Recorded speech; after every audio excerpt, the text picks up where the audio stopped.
डाबला की पावन धरा पे पधारे हैं। हम सभी बड़े सौभाग्यशाली हैं। साथ ही विराजमान सभी विप्रजनों को भी वंदन प्रणाम। संगीत के स्वरों में बांध के रखने वाले, एक सरितामय,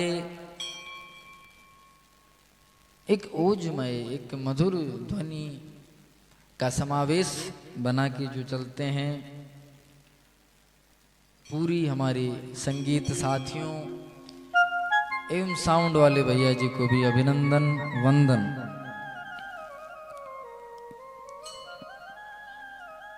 समकक्ष विराजमान आप सभी भगवत भक्त श्रोताओं एवं भक्तिमती माताएं बहनों, आप सभी को भी व्यासपीठ की ओर से सादर जय जय श्री सीताराम। भूल जाते हो आप रोज भी सीताराम कितना जोर से करना है, कहाँ तक बताया जाए। अब ऐसे फांद मिटने वाली है, कल कल की बात और है, फांदो मटियो।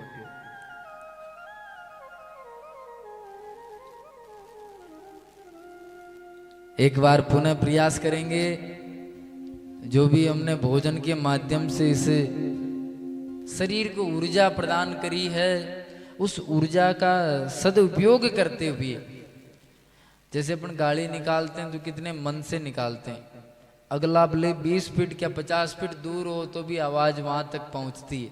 पूरा अपन धर्म और कर्तव्य समझकर जिस प्रकार अपन एक गाली गलोच परायण बन जाते हैं, पूरे भावावेश में आके जिस प्रकार से हम अनावश्यक शब्दों में अपनी ऊर्जा का समावेश कर देते हैं, उसी प्रकार से थोड़ी सी ऊर्जा, जितनी ऊर्जा अपन उन शब्दों के लिए सौंपते हैं, उसी प्रकार थोड़ी सी ऊर्जा से उन राजा राम जी का नाम लें, जो हमारा थोड़ा बहुत उद्धार हो। महाराज जी प्रयागराज से आए, ये भी सोचे तो सही कि भाई आप कितना जोर से सीताराम करते हैं। तो आप सभी को पुनः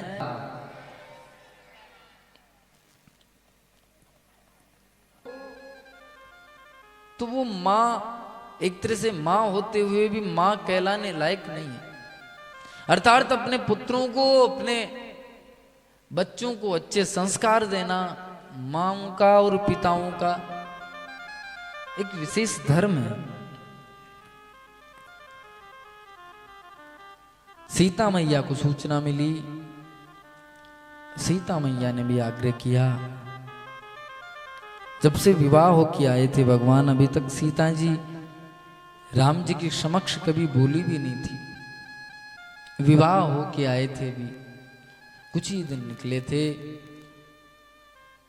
कौशल्या मां भी समक्ष खड़ी हैं, राम जी से हाथ जोड़ के जानकी जी बोल रही हैं, प्रभु आप वन को जा रहे हैं, मैं आपसे पूछना चाहती हूं कि क्या चांद के बिना चांदनी रह सकती है? क्या सूर्य के बिना सूर्य की आभा तेज किरणें रह सकती है? आप अगर जा रहे हैं तो मैं रह नहीं सकती हूं। अपने बाएं अंगूठे से मां धरती को कुरेद रही है, फर्श को कुरेद रही है। मन में विचार कर रही है कि आज मेरे पास दो विशेष चीजें हैं, वो दो में से एक तो जाएगी। अगर मेरे स्वामी मुझे लेकर चलेंगे, मेरे प्राणाधार मुझे ले जाएंगे, तो मेरा शरीर जाएगा वन में, और अगर मेरे प्राणाधार मेरे स्वामी मुझे वन में नहीं ले गए तो मेरे प्राण चले जाएंगे, देह खाली हो जाएगी। अब मैं देखती हूं कि आज मेरे प्राण जाते हैं या प्राणाधार मुझे लेके जाते हैं। कौशल्या मां का रुख देख के राम जी ने बहुत समझाया सीता जी को, जानकी जी को, लेकिन जब ना मानी तो जानकी जी को भी वन में चलने की आज्ञा प्रभु ने दी। कुछ ही समय बाद राम जी, लखन जी और जानकी जी तीनों वनवासी वेश में दशरथ जी महाराज से और कैकेयी मां से पुनः आज्ञा लेने के लिए आए। दशरथ जी महाराज बार बार राम को मना कर रहे हैं, राम मत जाओ, धन्य हो वो पिता। आजकल के पिता भगवान से प्रार्थना करते हैं कि हे भगवान कृपा करो, जो मारो छोरो मारी बात मान लवे, मैं कहूं जो मारो छोरो करे। आज के पिता यूं कहते हैं। वो दशरथ जी महाराज बार बार भगवान महादेव से प्रार्थना कर रहे हैं, हे महादेव कृपा करो, मेरे राम को ऐसी बुद्धि आप प्रेरणा ऐसी दो कि आज वो मेरे वचन को ना माने और वो यहीं रह जाए। ये कुछ समय था जब पिता कह रहे थे कि मेरे वचन को मेरा बेटा नहीं माने, मेरी बात को टाल दे और यहीं रुक जाए। और आजकल के पिता सोचते हैं कि कैसे भी करके मेरा बेटा, बच्चा, बेटी मेरी कम से कम एक दो बात तो माने। और साहब आज तो होता भी है कि बेटे बच्चे तो पैदा होने ही बंद हो गए ना, डाबला में हो रहे हैं क्या? आजकल बेटा तो पैदा होने ही बंद हो गए, सीधे बाप ही पैदा होते हैं। अब बेटा कोई नहीं हो रहा है, सब बाप ही हो रहे हैं। हमारे साधु संतों में भी चेला बनना बंद हो गए, सीधे गुरु ही बनते हैं। अब आज की तो स्थिति और समय विपरीत है बड़ा। आज के समय में जी लेना केवल इन गोटा वाले की कृपा के बिना संभव नहीं है। छापरी के धनी बालाजी महाराज कृपा करे तो अपन जीवन जी के निकल चले, वरना जीवन जीना बड़ा दुर्लभ है। राम जी महाराज अपने पिता और माता से आज्ञा लेके राजमहल से बाहर आए। राजमहल में भारी अवध की भीड़ थी, पूरे अवध वासी अपने घर बार को छोड़ करके, बुजुर्गों और बालकों को छोड़ करके पूरे अयोध्या नगरवासी सब राम जी के साथ जाने के लिए तैयार खड़े हैं। राम जी ने कहा, हे प्रजाजनों आप यहीं रहो और मेरे पिताश्री जो जो आज्ञा करे, आप मेरे पिता महाराज की आज्ञा को मान के संयम से जीवन जीना। प्रजाजनों ने कहा कि महाराज हम यहाँ नहीं रहने वाले, जहां राम तह अवध निवासु, जहां राम है वहां अयोध्या है, जहां अयोध्या है वहां राम नहीं है। जहां राम तह अवध निवासु, ये पूरी अयोध्या आपके पीछे।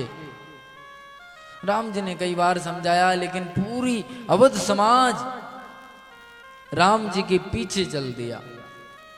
आगे आगे राम लखन जानकी, पीछे पूरा समाज। दशरथ जी महाराज को थोड़ी चेतना हुई, सुमंत्र जी को बुलाया और कहा, हे सुमंत्र तू मेरा रथ लेके जा और राम लखन जानकी को रथ में बिठा के 4 दिन के लिए वन में घुमा ला। और अगर मेरा धीर गंभीर पुत्र, दोनों पुत्र ना माने, वापस ना आए, तो कम से कम मेरी पुत्र वधू को, जानकी को तो ले आना। अगर जानकी जी को भी ले आएगा तो मेरे प्राण बच जाएंगे। सुमंत्र जी ने कहा, महाराज आप धैर्य धारण करिए, आपकी आज्ञा का मैं पालन करता हूं, अभी जाता हूं। सुमंत्र जी महाराज चक्रवर्ती जी के रथ को जोत करके नगर के बाहर, जहां राम जी महाराज पधार रहे थे, राम जी को निवेदन किया। राम जी महाराज रथ में विराजे। रथ में विराजने के बाद भगवान आगे की ओर वन यात्रा प्रारंभ करी। संध्या काल होते होते भगवान तमसा नदी के किनारे पहुंचे। सभी अवध समाज के सहित भगवान ने रात्रि विश्राम का निश्चय उसी स्थान पर किया। जब गहरी रात्रि में सभी अवधवासी गहरी निंद्रा में थे, तब भगवान ने सुमंत्र जी को जगाया और कहा, हे सचिव महोदय, ये भोली भाली जनता हमारे साथ साथ यूं ही परेशान होएगी। आप कृपा करके इनको सोते ही छोड़ करके रथ को खोज मिटाते हुए इत उत खोज मिटाई, रथ के खोज को मिटाते हुए बिल्कुल शांति से आप इस रथ को यहां से निकाल लीजिए।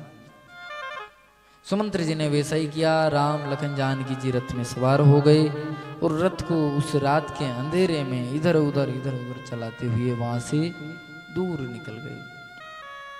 जब प्रातः काल को अवधवासी जगे, देखा कि भगवान नहीं है, देखा कि भगवान नहीं है। बड़े परेशान हुए, बड़े चिंतित हुए कि हम कितने दुर्भाग्यशाली हैं। हम कह रहे थे, हम विचार कर रहे थे कि 14 वर्ष भगवान के साथ रहना है, लेकिन हम तो एक दिन भी नहीं रह पाए। हम तो सो गए मस्ती से। बार बार अवधवासी मां कैकेयी को कोसते, हे मैया तूने क्या ठानी मन में, ओ मैया तेने क्या ठानी मन में, राम सिया भेज दिए जीवन में, राम सिया भेज दिए जीवन में। ओ मैया तूने क्या ठानी मन में, राम सिया भेज दिए जीवन में।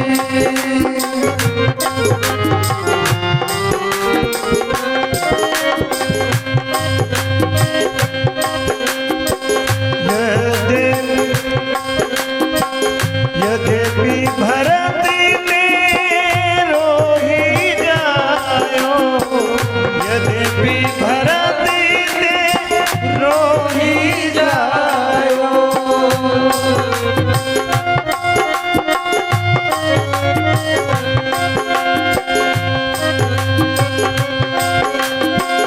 यद्यपि भरत तेरो ही जायो,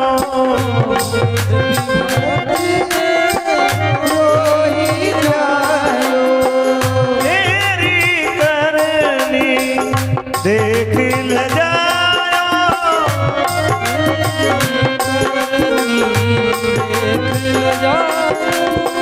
अपनो पद तेने आप घमाया,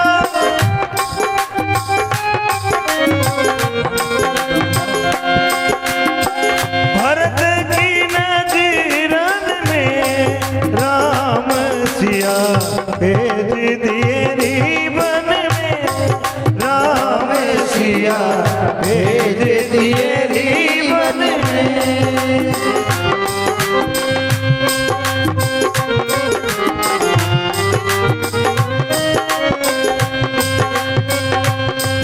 ओ मैया तेने क्या ठानी मन में, राम सिया भेज दिए जीवन में, राम सिया भेज दिए जीवन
दिए रीवन में राम सिया भेज दिए रीवन में।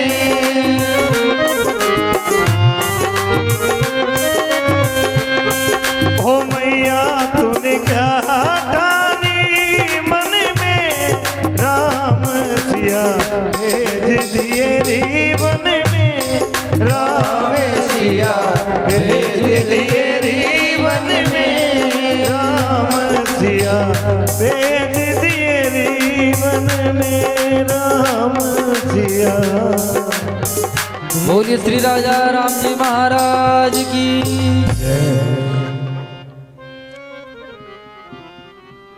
राम जी महाराज नगरवासियों को सोता छोड़ के आगे निकल गए।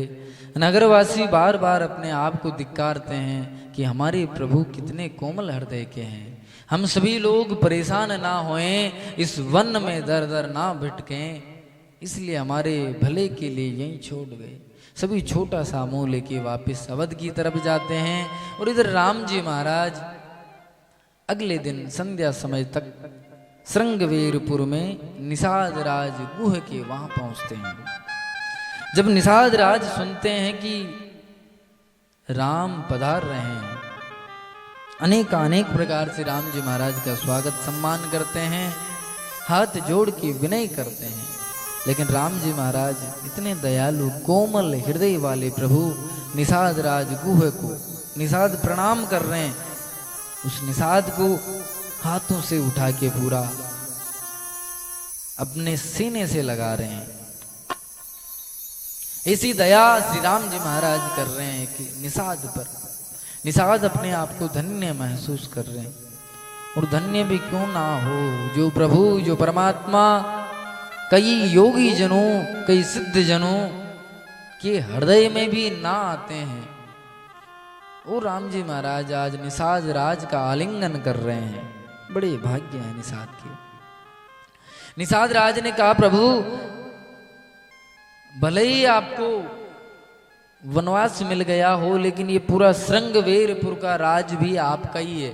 आप यहाँ के राजा बनिए, ये पूरा मेरा नगर, मेरे सेवक और मैं सब आपके अनुचर हैं, आपके सेवक हैं, आप यहीं विराजिए। राम जी ने कहा, हे मित्र, मुझे वन में रहने का आदेश मिला है, मैं वन में रहूंगा, किसी नगर या गांव में नहीं रहूंगा। नगर के बाहर ही राम जी महाराज ने एक सिंसुपा पेड़ के नीचे बैठ गए। निषाद राज ने कुश की सांथरी बनाई, घास फूस की एक सिंहासन, एक सैया बनाई, सांथरी बनाई। संध्या काल के उपरांत भगवान राम जी और एक सांथरी पर जानकी जी दोनों विश्राम कर रहे हैं। थोड़ा दूर जाके लक्ष्मण जी महाराज वीर आसन में धनुष बाण लिए हुए विराजमान है। निषाद राज भी भगवान को एक टक नजर से देख रहा है। हे विद्यनाथ ने ये क्या ठानी, ये जो मखमल के आसन पर, जो मखमल के बिस्तर पर, चांदी और सोने के पलंग पर सोने वाले चक्रवर्ती सम्राट के पुत्र और राजा बनने वाले राम जी महाराज आज ये जंगल में पेड़ के नीचे कुश की सांथरी में सो रहे हैं। लक्ष्मण जी के पास गए और निषाद राज ने कहा, देखो कैसी दुष्टा है कैकेयी भी, उसने सुख अवसर पर भगवान को कैसा दुख दिया है। राम जी को ऐसे अवसर पे भी उनको लज्जा नहीं आई। लक्ष्मण जी ने निषाद राज को ज्ञान का उपदेश दिया। लक्ष्मण जी ने कहा, हे भैया, मैं आपसे ज्यादा नहीं कह सकता हूं क्योंकि आप मेरे स्वामी के मित्र हैं, लेकिन आप मेरी मां को कुछ नहीं कह सकते। को नहीं को सुख दुख करदाता, निज कृत कर्म भोग सब भ्राता। ध्यान से सुनने और मनन करने योग्य बात लक्ष्मण जी बहुत ही विशेष ज्ञान दे रहे हैं। हम सभी के जीवन में अगर इस चौपाई को ढाल लें तो आदि समस्याओं का तो समाधान है। हम सोचते हैं ना, मेरे को मेरे भाई ने परेशान कर रखा है, दुख दे रखा है। कभी कोई कहते हैं कि हमारे पड़ोसी ने दुख दे रखा है, कभी कहते हैं हमारे बेटे ने दुख दे रखा है, कभी कहते हैं हमारे शत्रु ने दुख दे रखा है, कभी किसने कभी किसने। एक दूसरे पर आरोप प्रत्यारोप जो हम डालते हैं, अगर हम लक्ष्मण जी की बात सुने तो लक्ष्मण जी क्या फरमा रहे हैं, को नहीं को सुख दुख कर दाता, को किसी को कोई भी किसी को सुख और दुख दोनों नहीं दे सकता है। सुख और दुख कैसे मिलते हैं? निषाद जी ने कहा कि कोई देता नहीं तो मिलते कैसे? निज कृत कर्म भोग सब भ्राता। ये सब अपने अपने कर्मों का भोग है। जैसे कर्म अपन ने किए हैं वैसे भोग भोग रहे हैं। हम ऐसे कर्म नहीं किए होते तो हमारे को न कोई दुख दे सकता है न कोई सुख दे सकता है। ये बातें करते हैं ना हम, फलाना आदमी ने तो हमारे मोट बात दी करते हैं ना, कोई किसी को कुछ भी नहीं कर सकता। हमारे तो फलाना आदमी ने कुछ करवा दिया टोट का। ऐसे कोई टोट किया अगर हो जाता तो अपन सभी मिलके पाकिस्तान पे करवा दें। ऐसे अगर कोई टोट किया होता तो ईरान वाले भी सीधा अमेरिका पे बैठे बैठे कर देते, क्यों मिसाइलें छोड़ते। कोई किसी का दुख और सुख नहीं दे सकता। ये सब अपने अपने कर्मों का है। अपने कर्मों को सुधारो।